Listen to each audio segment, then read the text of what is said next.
Pandemi terus berlangsung, kita tidak sekolah, bekerja terbatas, keluar juga terbatas, mungkin di rumah saja. Tapi yang pasti waktu terus berlalu, usia kita terus bertambah, waktu tidak menunggu. Adik-adikku, assalamualaikum warahmatullahi wabarakatuh. Lama kita tidak berkumpul, kakak rindu sekali berkumpul dengan kalian, berdiskusi dengan kalian. Kakak ingin ingatkan lagi, tahun lalu kita sama-sama mengangkat tentang revolusi industri 4.0. Nah, tahun ini regenerasi sudah berlangsung separuh dan kita mengangkat tema yang mengakar dari revolusi sosial 5.0. Di tahun lalu kita bersemangat bagaimana anak-anak sebagai pelopor dapat menguasai teknologi. Dan tahun ini kita bersemangat bagaimana teknologi tadi bisa anak-anak pelopori, digunakan, dimanfaatkan untuk kemanfaatan sesama. Nah, sayangnya dalam perjalanan kita ada permasalahan corona ini, sehingga adik-adik sekarang di rumah tidak bersekolah seperti biasa, tapi tetap belajar ya. Nah, forum mungkin jadi sempat terhambat nih, karena kita harus menyesuaikan dengan kondisi yang baru. Mungkin ini adalah normal yang baru. Adik-adik, kakak mengingatkan lagi tentang salah satu quotes-nya Darwin tentang evolusi. Jadi menurut Darwin, bukan yang terkuat yang akan bertahan, tapi siapa yang adaptif, yang tanggap terhadap perubahan, dialah yang dapat bertahan. Nah, ini juga menjadi tantangan buat kita.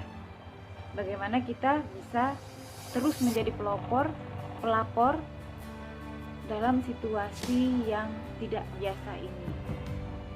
Tentunya dengan cara yang tidak biasa juga.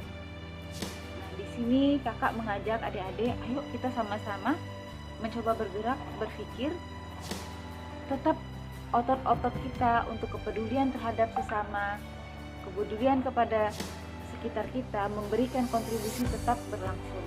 Walaupun memang kondisi kita sekarang dalam kondisi yang bukan diaktualisasi diri ya, tapi kita mungkin di kebutuhan kita yang paling utama, kebutuhan dasar, kemudian kebutuhan rasa aman yang paling sekarang dirasakan, disitulah level kita secara umum. Nah, tapi di sini tidak menghalangi sisi kemanusiaan kita, tidak mengurangi kemampuan kita dalam penguasaan teknologi, dan justru dengan kondisi pandemi saat ini penggunaan teknologi sangat masif. Artinya konsep kita kemarin untuk bagaimana anak-anak mempelopori, berkontribusi terhadap lingkungan sekitarnya dengan pemanfaatan teknologi, justru benar-benar mendapatkan peluang di kondisi saat ini. Nah, di sini ayolah kita bahu-membahu, karena begini adik-adik, Allah bisa karena terbiasa. Jika kita terbiasa untuk berkontribusi, terus belajar, bergerak, kita akan lincah.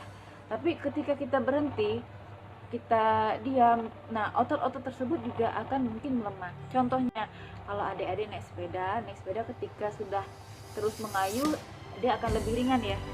Tapi bayangkan ketika adik-adik berhenti kemudian akan memulai lagi, nah itu akan terasa lebih berat.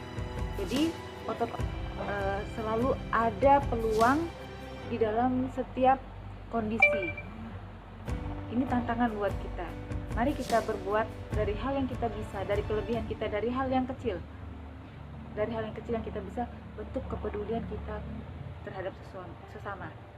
Nah, di sini ada salah satu motivator yang mengatakan bahwa kepemimpinan itu bukan dilihat dari strukturnya, bukan otoritasnya, tapi dilihat dari bagaimana orang itu mempunyai kepedulian terhadap sesama. Bagaimana dia bisa menggerakkan dirinya, menggerakkan orang lain untuk sesama. Dan dimulai dari diri sendiri. Jaga kesehatan, tetap jaga jarak, patuhi protokol kesehatan yang ditetapkan oleh pemerintah. Kita jaga diri kita, jaga kesehatan kita, jaga imunitas kita, pastikan. Ayo kita aktifkan lagi forum anak. Assalamualaikum.